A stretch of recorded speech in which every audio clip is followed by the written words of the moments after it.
अगर आप कभी हज को जाने का इरादा है तो इस वीडियो को दिल से लाइक करें। दोस्तों, आज हम एक ऐसे खुशनसीब इंसान के बारे में आपको बताएंगे जो कि पैदल अकेले हज के लिए निकला है। तो ये शख्स किस तरह और कहां से हज का सफ़र तय करेगा, इस वीडियो में पूरी डिटेल हम आपको बताएंगे। इसे आखिर तक जरूर देखिए।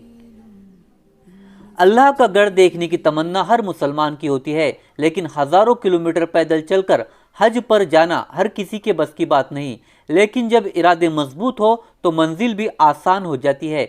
ऐसा ही नेक और मजबूत इरादा लेकर हज के लिए निकले हैं केरला के शिहाब छोत्तुर। केरला के मलप्पुरम से ताल्लुक रखने वाले शिहाब पैदल सफर हज के लिए रवाना हो चुके हैं।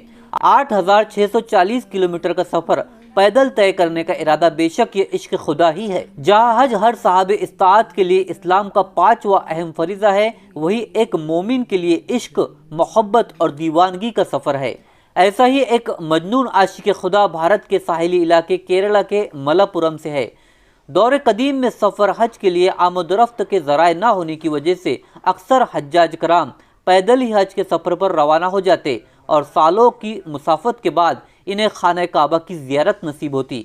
वक्त के साथ साथ सफ़र हज के लिए आसानियाँ होने लगी। बहरी जहाज़ों से सालों का सफ़र महीनों में सिमट गया। फिर हवाई जहाज़ों ने पूरे आराम और सहूलत के साथ महीनों के सफ़र को चंद घंटों में समेट लिया।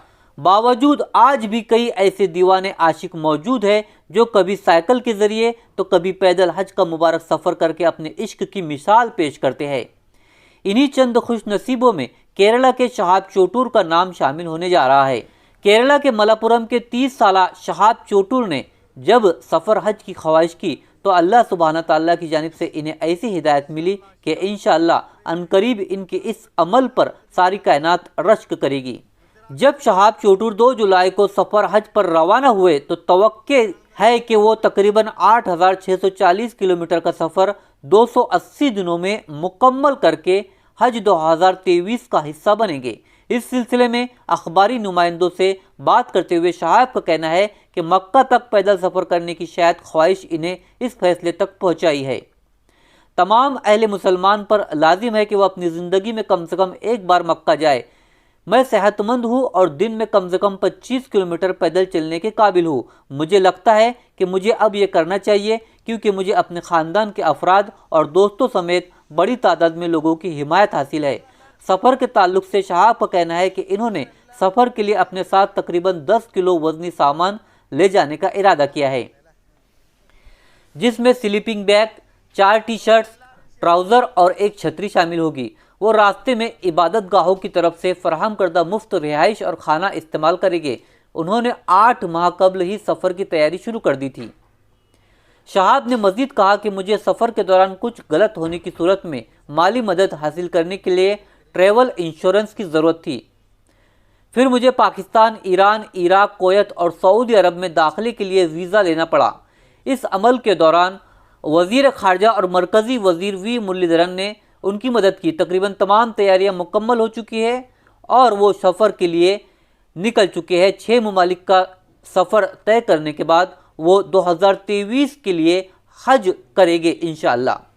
उन्होंने मज़ीद कहा कि वह हज के लिए बेचैन है और सिर्फ अल्लाह की रज़ा के लिए खुलूस नीयत से हज करने से इंसान इतना पाकीज़ा हो जाएगा कि जैसा कि इसकी माँ ने इसे अभी जन्म दिया था। उन्होंने आगे कहा कि मैं मक्का से एक पाकीज़ा रूह की तौर पर वापस आने की उम्मीद करता हूँ। हमारी दुआ है कि अल्लाह सुब्हाना ताला शिहाब के इस मुबारक सफ़र में आसानियाँ फरमाए और नौजवानों के साथ साथ अहले इस्लाम के लिए इस सफ़र को मुबारक व कबूल फरमाए। आमीन या रब्बिल आलमीन। के हिंदुस्तान के आखिरी छोर केरल के मलप्पुरम ज़िले के कट्टरकल के पास अठावनाड़ नामक इलाका है। यही के रहने वाले हैं शिहाब। शिहाब जोखिम और तकलीफ़ों से भरे लेकिन इस रूहानी सफ़र पर ऐसे दौर में निकले हैं जब सारी दुनिया में आपाधापी मची है। आज के दौर में पैदल हज यात्रा करना लगभग नामुमकिन सा है। फिर भी केरल के शिहाब छोत्तुर अल्लाह के घर को देखने के लिए पैदल मक्का पहुंचने के लिए निकल पड़े हैं। उन्होंने अकेले ही पैदल चलकर 8,600 किलोमीटर से ज़्यादा की दूरी तय करने वाले हैं। Bharat, Pakistan, Iran, Iraq, Kuwait और सऊदी अरब जैसे देशों का सफ़र तय करते हुए शिहाब 8 महीने बाद अगले साल तक मक्का पहुंच जाएंगे। शिहाब 1 साल से हज पर जाने की तैयारी में जुटे हुए थे। शिहाब का कहना है कि मेरा सफ़र रूहानी है। जिसमें मेरा मकसद पैदल हज करने का है। शहाब का कहना है कि पैदल मक्का जाने के बारे में मैंने सुना था, लेकिन इस ज़माने में हिंदुस्तान में शायद ही कोई जिंदा इंसान मिले जो यहाँ पैदल हज करने का अनुभव बता सके, ऐसे शहाब का कहना है। आपको बता दें कि शहाब अभी सफ़र हज के लिए निकल चुके हैं और वो गुजरात में पहुंच चुके हैं। गुजरात में लोग उनका तहे दिल से स्वागत कर रहे हैं और उनके साथ कुछ किलोमीटर पैदल चल रहे हैं। विदेश मंत्रालय के अधिकारी हैरान रह गए जब उन्होंने सुना कि मक्का जाने की इजाज़त के लिए शहाब की दरख्वास्त मिली है। पहले तो उन्हें ये नहीं पता था कि इस मामले को कैसे संभाला जाए, क्योंकि उन्हें इससे पहले पैदल हज का कोई अनुभव नहीं था। आखिर विदेश मंत्रालय ने शहाब के पैदल सफ़र को हरी झंडी दे दी है।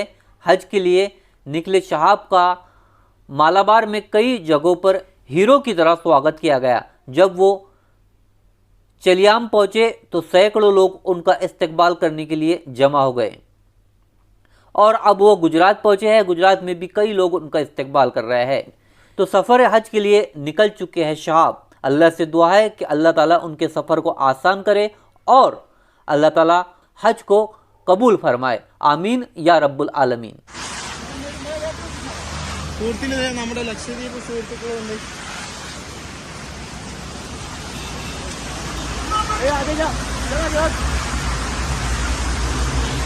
ട്രക്ക് ബസ്സുകളൊക്കെ തിരക്ക്, നല്ല മഴയാണ്. മഴനെക്കാട്ടും കൂടുതൽ കാറ്റാണ് കേട്ടോ. അതുകൊണ്ടാണ് ഷിയാബ്ക്ക ഫുള്ള് ഇതാക്കിയിട്ടുള്ളത്, റെയിൻകോട്ട് ഇട്ടിട്ടുള്ളത് കണ്ടോ. ഒരുപാട് നമ്മളെ ദ്വീപിലുള്ള കമാൻഡോസൊക്കെ വന്നിട്ടുണ്ട്. ഈ റെയിൻകോട്ട് ഇട്ടതിനെ കൊണ്ട് എന്താ പറയുക, കാറ്റിൻ്റെ ബുദ്ധിമുട്ടില്ല. മറ്റേ കുടയൊക്കെ പിടിച്ച് പോകുമ്പോൾ കാറ്റ് ഭയങ്കര ബുദ്ധിമുട്ടായിരുന്നു.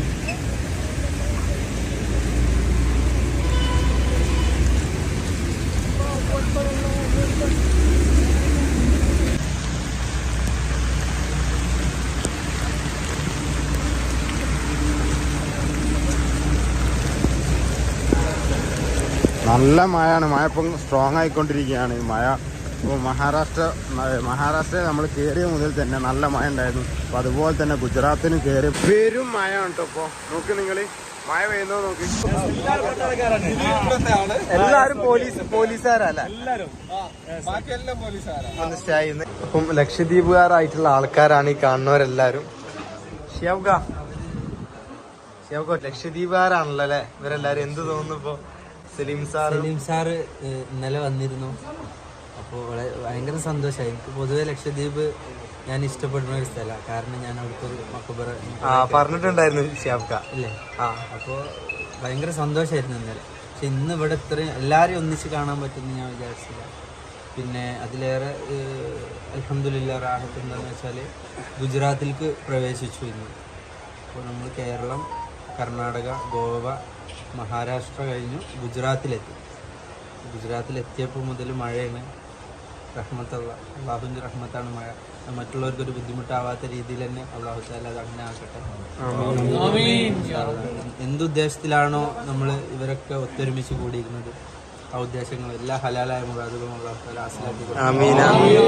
ഈ ഒരു ഒത്തൊരുമിക്കൽ പുണ്യഭൂമിയിൽ ചെന്നിട്ട് അവിടെ ഇതുപോലെ ഒരു ഒത്തൊരുമിച്ച് കൂടാനുള്ള വിധിയും മഖബൂലും മബ്രൂറുമായ ഹജ്ജും ഉംറയും ചെയ്യാൻ എല്ലാവർക്കും കാണാനും ആ മണ്ണിൻ്റെ പ്രത്യേകത കൊണ്ട്